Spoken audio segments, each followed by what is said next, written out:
HOA tried to fine me for too many cars, but they didn't know I owned the street. The letter was slipped under my door. No hello, no smile, just a fine for parking too many cars. They thought they caught me. They thought they had power.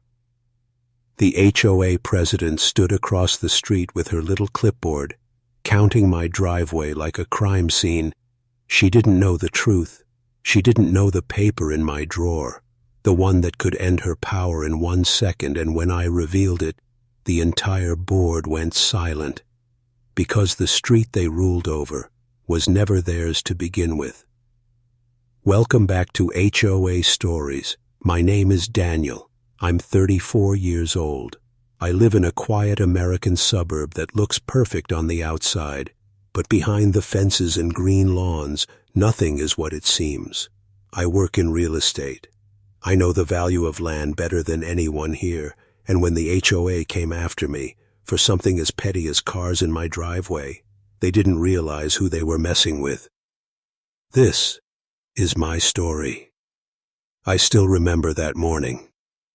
The sun was out. Kids were playing down the street, and everything looked normal. But then I saw it. A white envelope, carefully tucked under my front door. I picked it up slowly. No name, no greeting, just a printed letter from the HOA. It said I was being fined for having too many cars in my driveway. I laughed at first. It felt like a joke, but the longer I looked, the more serious it became. There was an official stamp, a deadline, even a threat of further action. I looked outside, my black SUV, my old pickup, my sports car shining under the sun, all parked neatly on my own property, and yet the HOA claimed it was a crime. Across the street, I saw her, the HOA president. She stood with her little clipboard, writing, pretending not to notice me watching, but her eyes were shy, focused, like a hawk ready to strike. She smiled when she saw me holding the paper, but it was not a warm smile. It was the kind of smile you give when you think you've already won. I wanted to shout, but I stayed quiet, because I knew something she didn't, something that would turn her smile into fear. The neighborhood looked so peaceful that day. Green lawns, trimmed hedges, American flags waving in the breeze.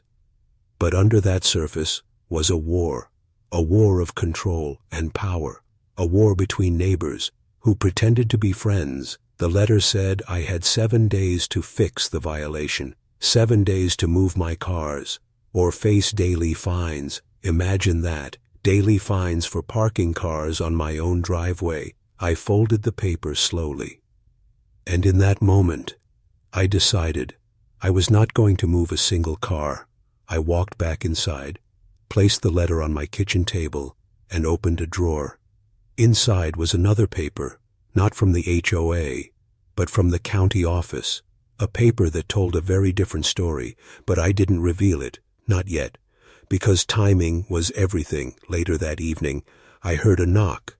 It was one of my neighbors. He whispered, "They're targeting you. Be careful." I asked him, "Why?" He said the HOA had been looking for someone to make an example of, and apparently I was the perfect target. I closed the door and sat in silence. The walls of my own home felt heavy. I could almost hear the HOA whispering outside, their meetings, their laughter, their little power games. But what they didn't know was that this time they picked the wrong neighbor. The next day, another letter arrived. This one was harsher. It said if I didn't move my cars immediately, they would tow them away. I could almost see the president's smirk as I read it. She thought she could scare me. She thought she had control. But she forgot one important thing: the street she ruled over. The street she believed was hers to command was not hers at all. I looked out the window again. Kids riding bikes, dogs barking, sprinklers spraying water across the lawns. All of it seemed normal, but I knew soon everything would change, because when I showed my paper, the truth would hit them harder than any fine ever could, and I couldn't stop smiling at the thought of it. Now let me ask you something. If your HOA tried to fine you for parking too many cars, would you fight back? Or would you give in to their rules? Tell me in the comments, because I know exactly what I did. The neighborhood I lived in looked like a dream on the surface. Perfect lawns, painted fences, and flowers lined up like soldiers. The houses all looked the same: tall shutters, clean driveways, American flags waving as if nothing could ever go wrong. But behind those smiling mailboxes lived the HOA board, people who thought they were kings and queens of the block. They made rules for everything: the height of your grass, the color of your mailbox, even the shade of curtains inside your window. It was control, hidden under the word community. I used to ignore most of it. I paid my dues. I minded my own business, and I lived in peace. But the moment they came after my cars, that was different, because my cars were more than just machines. They were a piece of my work, my pride, and my freedom. The HOA didn't care.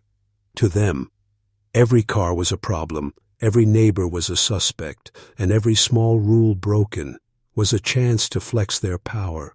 I started noticing things I hadn't before: the president walking slowly at night, writing in her little notebook, another board member measuring lawns with a ruler, one man taking photos of garbage cans left out a little too long. They called it maintaining standards, but to me, it looked like observation.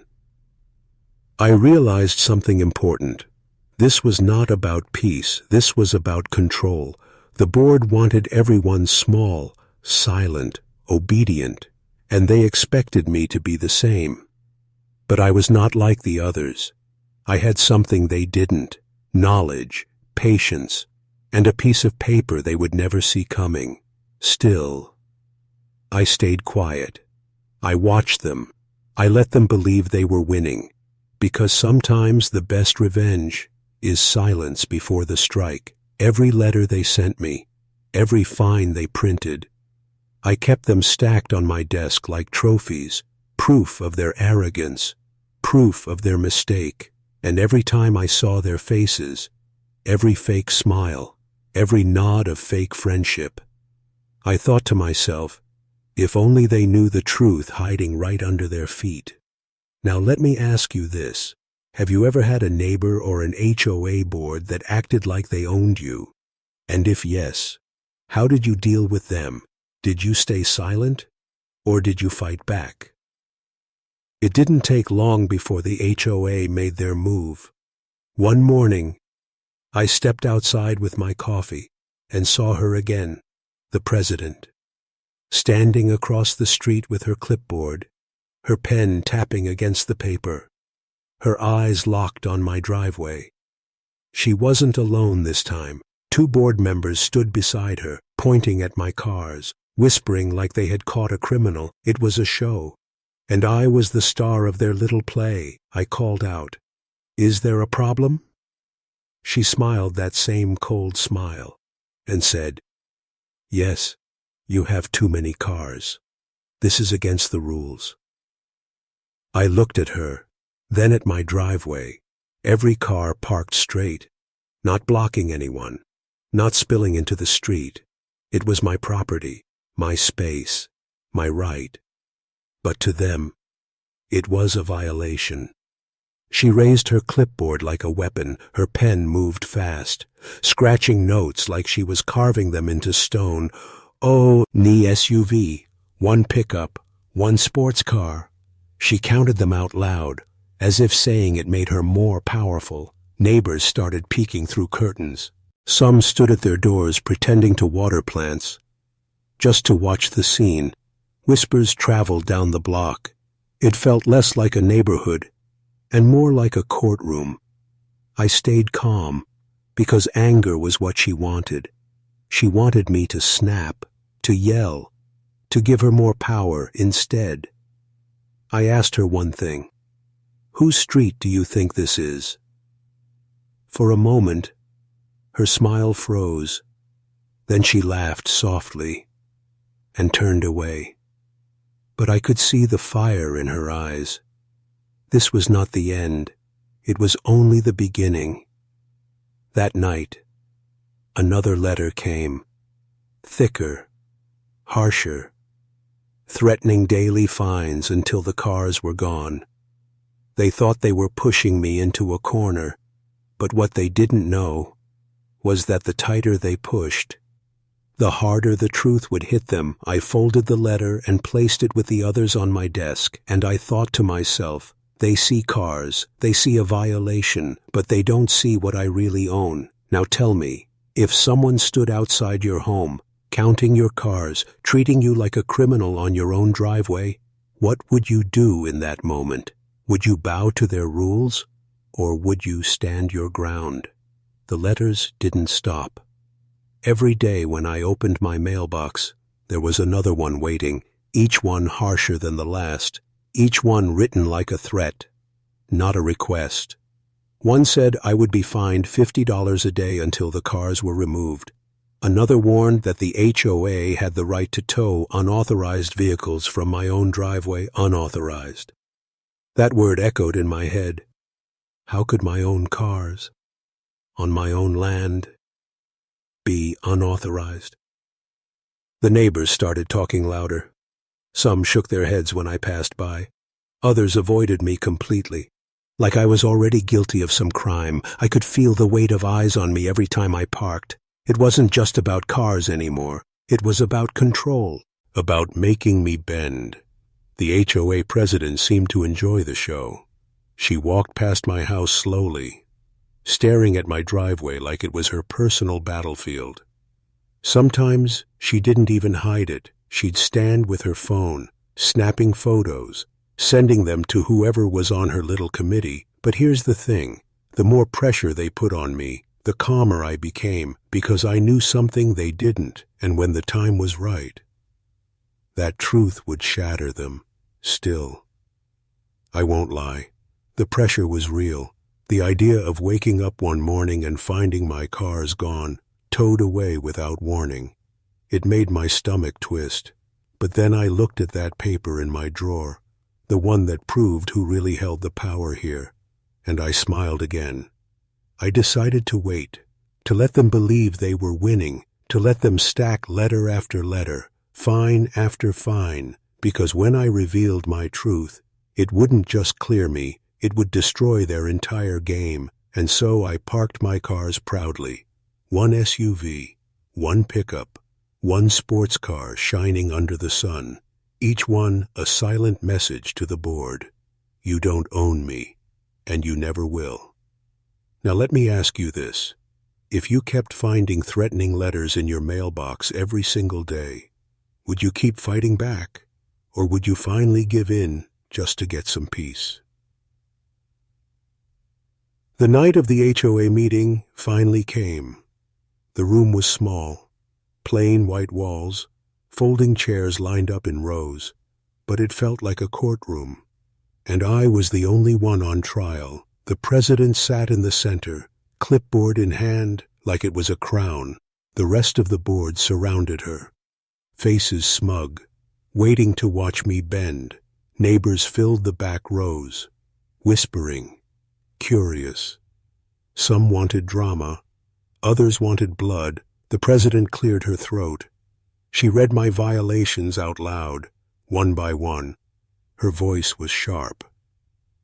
Eve, reword dripping with fake authority. One SUV, one pickup, one sports car, all against the rule of too many vehicles. The board nodded like trained soldiers. The neighbors muttered, and I just sat there quietly, waiting for my turn. When she finished, she leaned back in her chair. Her smile stretched wide. She thought she had won already. She thought she had crushed me in front of everyone. That's when I stood up. I didn't raise my voice. I didn't slam the table. I just pulled out a folder from my bag and placed it right in front of her.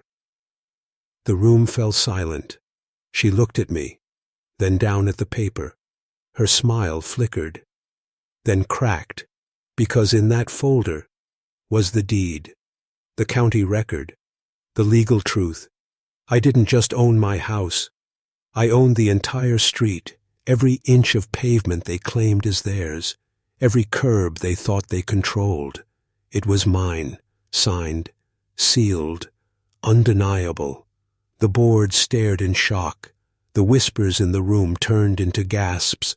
For the first time, the president's eyes showed fear. I leaned forward and said softly, "You're standing on my property." The power in the room shifted in an instant. Their threats, their fines, their rules. All of it collapsed under the weight of that one truth. Now tell me, if you were in that room, watching the HOA discover they never owned the street they ruled over, would you feel sorry for them, or would you sit back and enjoy every second of their silence? The silence in that room was heavier than stone. The president held the paper with trembling hands. Her perfect posture started to sink. The smug grin she wore every day was gone. The board members leaned in, scanning the deed like it was written in a foreign language. Their lips moved silently, but no words came out. The neighbors in the back shifted in their seats. Gasps turned into murmurs. The empire of Contra, all they built, was cracking in front of everyone. I didn't shout, I didn't gloat, I just stood there calm, letting the weight of the truth crush them on its own. Because sometimes silence is louder than any speech. The president tried to speak. Her voice shook as she said, "This can't be right. This has to be a mistake." But the county seal on the paper, the signatures, the dates, everything was real. And everyone in that room knew it. For years they had ruled with letters and fines. For years they acted like gods of the neighborhood. But now, their crown had slipped. Their kingdom had no ground to stand on, literally. The president looked at me again, her eyes no longer sharp, no longer smug. For the first time, I saw fear. Fear of losing the power she lived for. Fear of the neighbors turning on her. Fear of being exposed as nothing more than a bully with a clipboard. I leaned closer and whispered, "You never owned me. You never owned this street. And now everyone knows it." The whispers behind me grew louder. Some neighbors smirked. Some even laughed. The queen had fallen. The empire of petty fines had turned into a circus of shame, and I just stood there, calm as ever, because the war they started was finally ending, not with a bang, but with silence and humiliation. Now let me ask you this. If you were sitting in that meeting, watching the president's power crumble in front of the whole neighborhood, would you clap for her downfall, or would you just sit back and enjoy the chaos quietly? The days after that meeting felt different. The letters stopped coming. The threats disappeared. For the first time in years, my mailbox was empty. The HOA president no longer smiled when she saw me.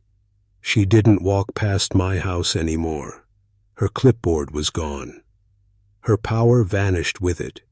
The neighbors looked at me differently too. Some nodded with quiet respect. Others whispered about how the board had been humiliated, and every time I parked my cars, all of them lined up proudly in my driveway. I didn't need to brag. I didn't need to gloat. The truth was enough. The street they once claimed as theirs was mine all along, the same pavement they tried to police.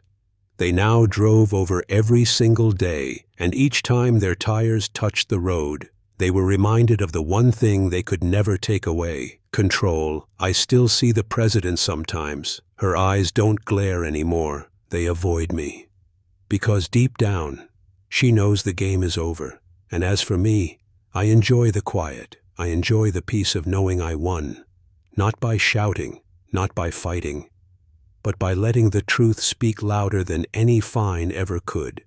So now when I park my cars, the SUV, the pickup, the sports car shining in the sun, I do it with a smile. Because this battle wasn't just about cars. It was about standing my ground and reminding them. This street was never theirs to rule, it was mine. Now let me ask you this. If you had the chance to shut down your HOA with one piece of truth, would you use it to crush them completely, or would you forgive them and let them live with their shame?